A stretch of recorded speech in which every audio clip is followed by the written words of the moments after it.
games begin. Hello you gorgeous lot, it's Sarah here, ready to bring you another exciting review for Gen V Season 2 Episode 7, titled Hell Week. Before we begin though, please like, share and subscribe to the channel and hit that hype button if you're on mobile. Now, make your pledge, the hazing begins now.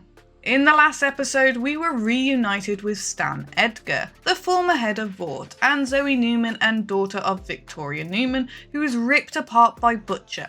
We learned the purpose behind Project Odessa, that Godolkin was trying to create a living god, and that Cypher has been continuing his work, whether because he wants an army of them, or because he would like to turn himself into one. Cypher also seems to not have full control of his powers, as people who've mastered their own abilities can seemingly push against his mind control. In episode 7 we get some real tender moments, some major character art, and a hell of a reveal. Whew, can't wait. I cannot overstate how big of a twist comes out the gate near the end of this episode, which has my brain theorising all sorts of ways this show could go and what's coming up in the next season of The Boys.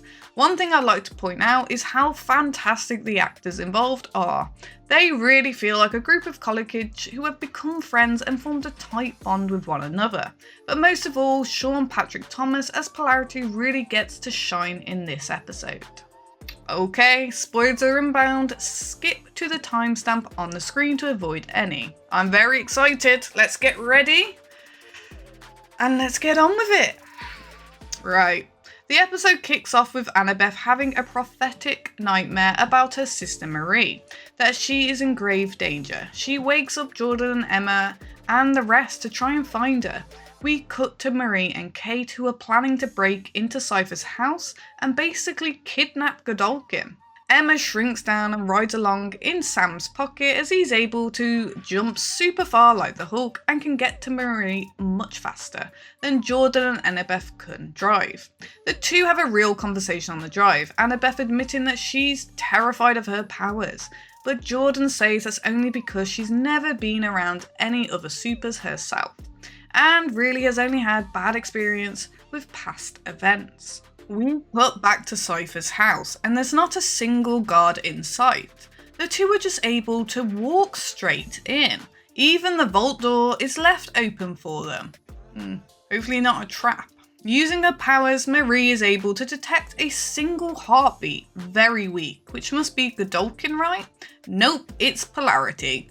He's also here hunting Cypher. He's really hurting but adamant about joining them because his powers seem to have a significant effect against Cypher. Speaking of, Cypher is in some kind of bunker, talking to himself about all the possible reasons why Polarity was able to resist him. But when he comes up empty, he vents his frustration out on Godolkin by whipping him with his leather bout. What a fucking dickhead. Makes me think of those horrible stories you hear about in home caregiving, mistreating their elderly or disabled patients. They are even bigger dickheads, yeah. He contemplates killing Godolkin and going on the run, when he's interrupted by his phone alerting him to Marie, Kate and Polarity in his house. He lets slip that this is all going to Sage's plan. Polarity has some kind of seizure and the whole house begins shaking. Marie grabs his hand and uses her powers to calm his heart. Whatever she did though seems to have gone beyond calming him, and she's actually cured him. Holy shit, she's Jesus. Sam and Emma arrive on campus and he gets stopped by Rufus and some of the frat bros, and that he's been shirking his duties all week. Then we see a guy shit out another guy. I mean, a full-grown man crawls out of another guy's ass. What the fuck is this show? While Sam is busy, Emma reunites with Greg, and while Sam sees this and the jealousy builds. We do learn that what Greg's powers are, flight and at supersonic speeds at that. That means they'll have an eye in the sky while her and Sam cover the ground. Back in Cypher's office, Polarity asks Marie to help fix Kate, so she can use her powers to read all the minds, to find Godolkin. Marie refuses though because she still doesn't trust Kate and even tells Polarity she's the reason Andre is dead, but Polarity says it's time to forgive. He himself did things for Vought out of fear and greed and whatever else, and it's all fucked up. What matters now is that they do what they need to do. Just then, the phone rings and it's Cypher. While the conversation is more bullshit from him about her becoming the most powerful suit, blah blah blah blah, Marie picks up on a sound in the background of the training room with the doors closing, and now knows where he is. Annabeth and Jordan arrive at the school when another intense vision hits her. Oh shit. Is Marie walking into a trap? I mean, that much is kind of obvious. She tells Jordan her premonition and Jordan recognises the room she describes, and they head to the training room. Emma and Sam have a little spat about Greg, and Emma makes it clear Greg could finger fuck me until he comes and you would have absolutely no right to be jealous. Fucking hell. Sam protests but apologises and says all these feelings are all new to him, which is true. I mean, the guy has spent 3/4 of his life drugged up in an institution underground or being mind wiped by Kate. So for the first time, he's actually feeling his emotions and trying to deal with them like a normal person would. Emma relaxes and apologises herself, and the two find some common ground. The entire group all reunite outside of the training hall, and Annabeth tells Marie of her vision. Marie dismisses it though, but then Annabeth drops a bombshell on her. The night that Marie accidentally killed her parents, yeah?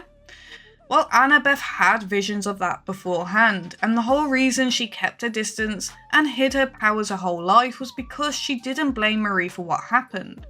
She blamed herself for not saying something and preventing it. She knows it was an accident, and that maybe if she had told them, they could have prepared and done something about it beforehand. But Marie says regardless of all that, she has to go in there. She's the only one who can stop Cypher, and maybe even stop Homelander. Jordan grabs her hand and tells her that they won't let her go in there and get herself killed, and so Marie does the unthinkable and turns on her friends. Well, kind of. She uses her abilities to hold them in place and asks Kate, if I fix you, you have to use your powers to make them go away and get somewhere safe. But Kate and Polarity tell Marie no, and to stop. She lets them go and then turns and walks with Polarity into the building while the others watch in stunned agony.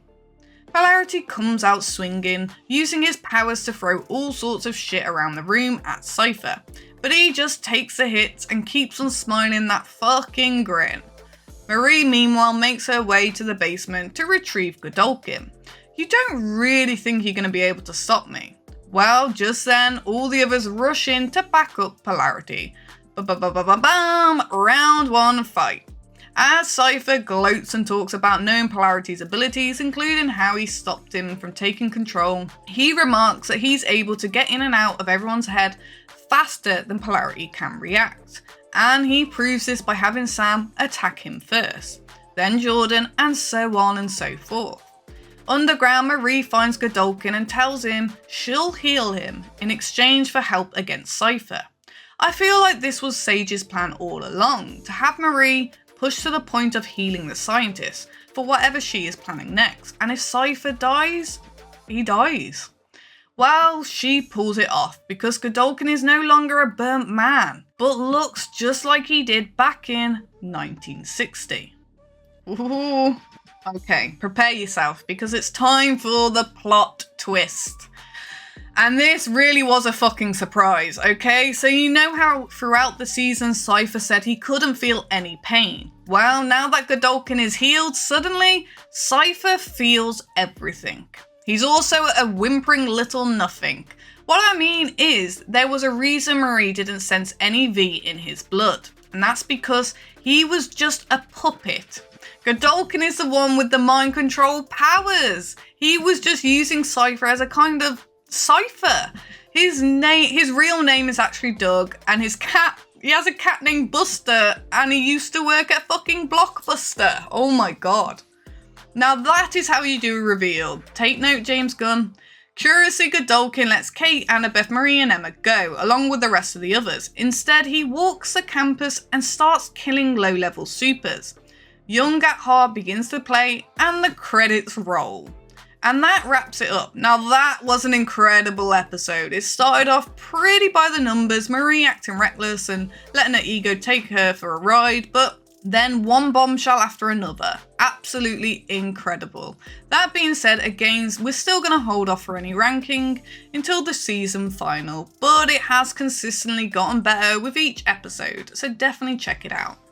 Okay, so that wraps it up. I want to thank you all for checking out the video and let us know in the comments below if you enjoyed it and what's your favourite episode so far. Please give us a like, share and subscribe to the channel, and don't forget to smash that bell icon to stay up to date with all our latest releases, and if you're on mobile, please hit that hype button for us. Just swipe right on the comments and we greatly appreciate it. I have been your host Sarah, and thank you for being here with me today. I hope you have the most wonderful day, and take care and goodbye.